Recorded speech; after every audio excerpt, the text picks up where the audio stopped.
Quedamos en la ¿qué quedamos? Quinta, ¿no? Tercera.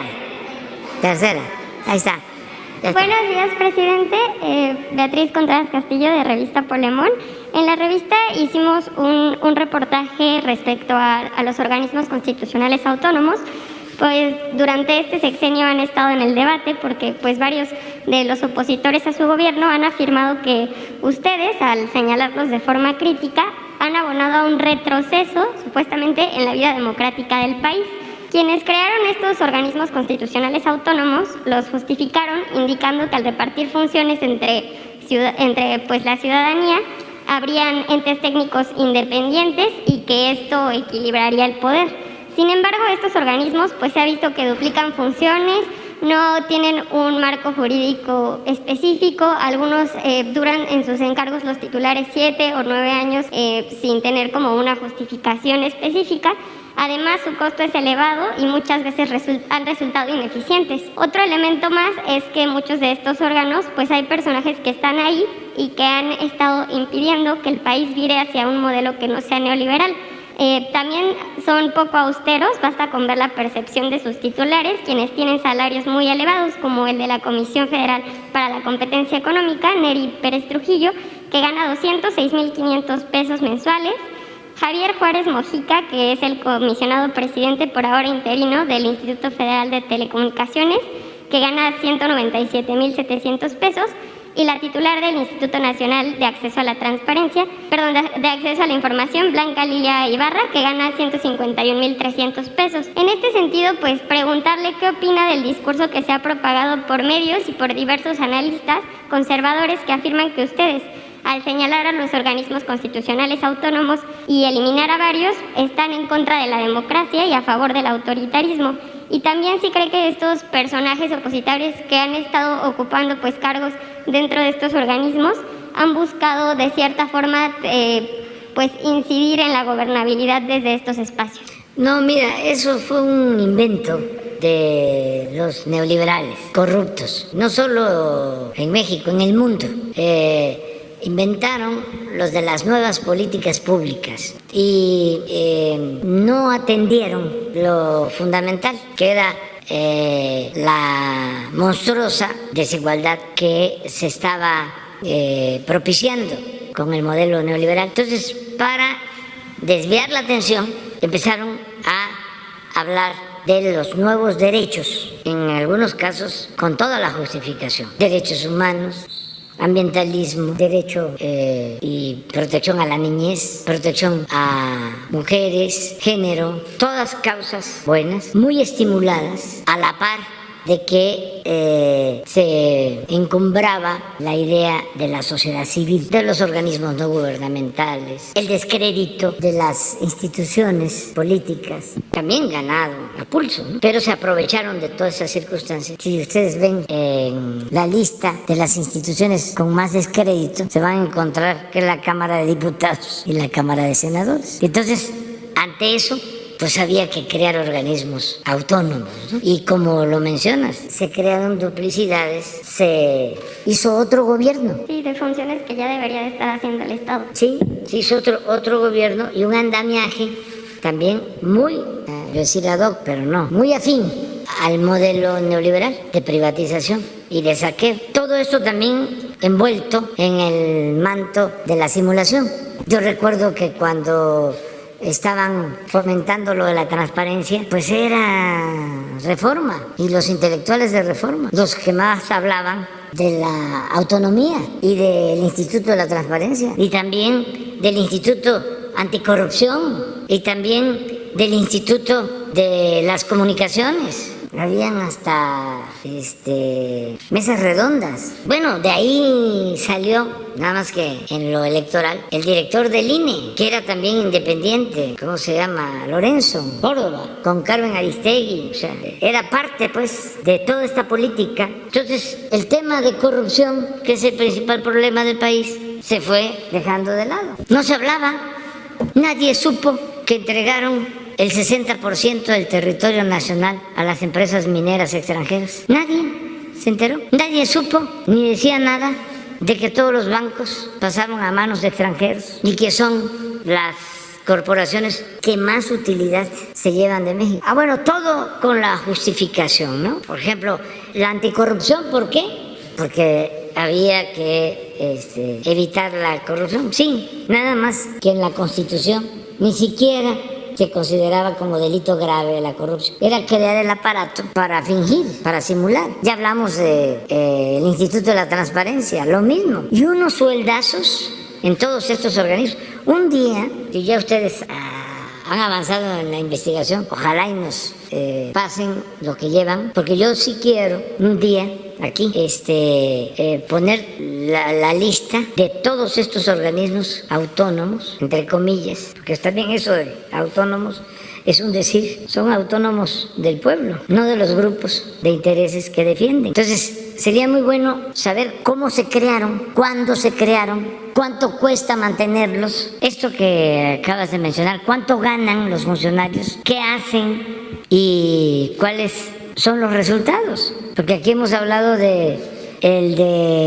la competencia, el Instituto de la Competencia. Sí, ese se dedica, ese instituto, a defender a las empresas extranjeras en contra de las empresas públicas. Pero no solo es el instituto, crearon juzgados, jueces para proteger a las empresas extranjeras beneficiadas con la política privatizadora. El Instituto de las Comunicaciones, ¿te acuerdan que decían que ya se terminaban los monopolios en los medios de comunicación? ¿Se terminaron los monopolios? No, ese instituto está tomado. ¿Por quién? Por las empresas monopólicas de la comunicación. Inventaron lo de la preponderancia y se crearon los organismos para que no hubiese monopolios o, ¿cómo le llaman? No personas, sino preponderantes, actores preponderantes, agentes preponderantes. Pues no, si estamos viendo con el Internet, no hay Internet. No se fomentó la competencia, por lo mismo tampoco hubo reducción en el pago de las tarifas, pero sí crearon todos estos organismos. Entonces un día vamos a ponerlos todos. Entonces, ¿quién defiende a estos organismos autónomos? Pues los que son protegidos por estos organismos y profesionales o académicos o intelectuales conservadores que o coinciden de que debe diluirse el Estado y dejar todo al mercado, o sacan provecho porque se pelean cuando se convoca para ocupar un cargo como consejero de algo, no, pues se inscriben miles, porque además su duración en el cargo pasa de 10 años y no se les puede remover. Es toda una estrategia creada con ese propósito, y es el ampararse en la llamada sociedad civil. Y por eso me gustó mucho el tuit de Fabricio. Vuélvelo a poner. Es una delicia porque Fabricio es muy inteligente. Miren esto.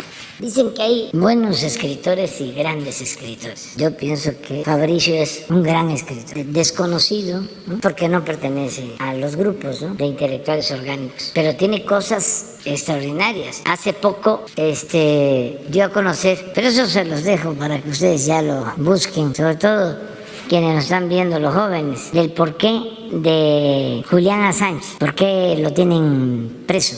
Y dio a conocer unos cables, Fabricio, que a su vez publicó Assange, y revela del funcionamiento de la política durante la elección del 2006, las comunicaciones de la Embajada de Estados Unidos y el Departamento de Estado, hablando de la elección del 2006, del fraude en el 2006, cómo funcionarios del INE fueron antes de las elecciones a informar a la Embajada de Estados Unidos de cómo iban a manejar los resultados. Por eso Assange es un Quijote de la libertad de expresión, de manifestación. No merece estar en la cárcel. Debe convertirse en una célebre causa para todos los periodistas del mundo y los medios de información, porque lo que reveló es algo aleccionador. Y eso implica el conocimiento que se obtiene en un siglo en varias universidades del mundo, lo que él reveló, ese conocimiento. Pero vamos a seguir con la investigación.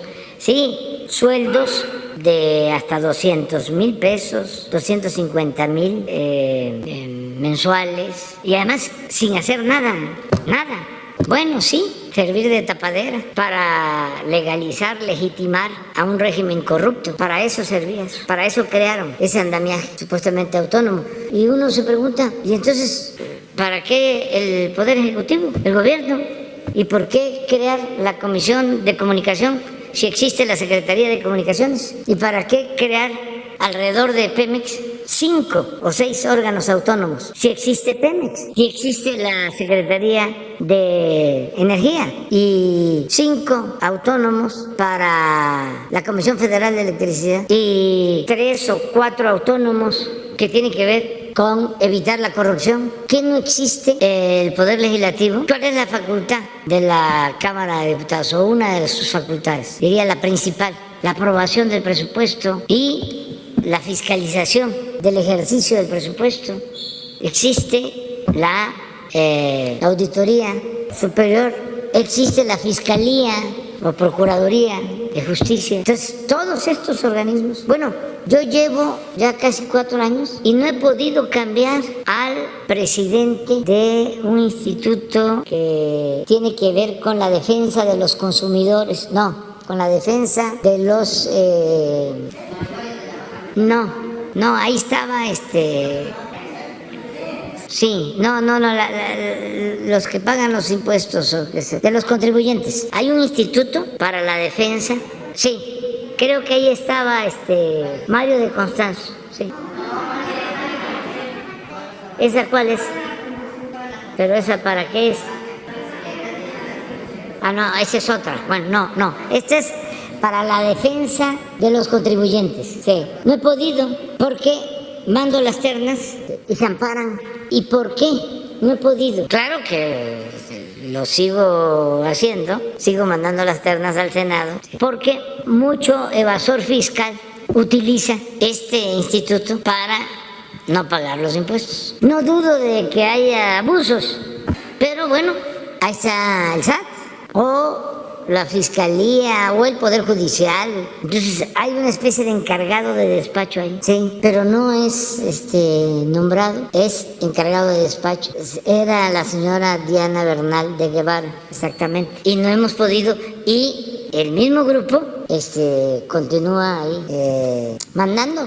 Yo les decía que si el gobierno quiere tener su sistema de telefonía para que ahorremos, no podemos legalmente, porque hicieron cambios al marco legal para dejar al gobierno atado, al ejecutivo atado, con el propósito de dar todas las facilidades a las empresas particulares y supuestamente para acabar con el monopolio. Y lo que crearon o lo que fomentaron fueron los monopolios, nada más que particulares, como en el caso de la industria eléctrica. Iberdrola, pues un monopolio creado al amparo de la nueva legislación. Entonces es muy importante tenerlo claro. Una vez di a conocer aquí todas las reformas que hicieron a la Constitución en el periodo neoliberal. Y todas las reformas votadas en acuerdo político fueron para beneficiar a particulares, para perjudicar a obreros, para perjudicar al pueblo. Nada a favor de la mayoría de los mexicanos, todo a favor de una minoría. El gobierno estaba tomado, estaba secuestrado, era un gobierno sectario, no era un gobierno que representara a todos los mexicanos. Ese es el coraje que tiene, pero vale la pena seguir avanzando en la transformación para que todos seamos tomados en cuenta, hasta la gente más humilde sea tomada en cuenta, y por eso me atreví a gritar: muera la corrupción, y muera el clasismo, y muera el racismo, porque sabía yo lo que significaba. Mi única preocupación era que, como todo eran vivas y vivas y vivas y vivas, ¿no?, que yo dijera, muera la corrupción, y que me gritaran ¡viva! Pero para que vean cómo está la gente avivada, los que están dormidos, inmovilizados, son otros. Nada más me cuidé de decir mexicanas, mexicanos, o sea, como que rompí un poquito ahí la secuencia y muera la corrupción, muera. Y ya cuando escuché el primer muera, yo dije, no, pues vámonos con el segundo y vámonos con el tercero. Pero es por eso, entonces la gente está muy consciente y hay que seguir adelante. Pues quedamos emplazados para hacer la investigación a fondo. Sí, nosotros le mandamos la investigación a ustedes.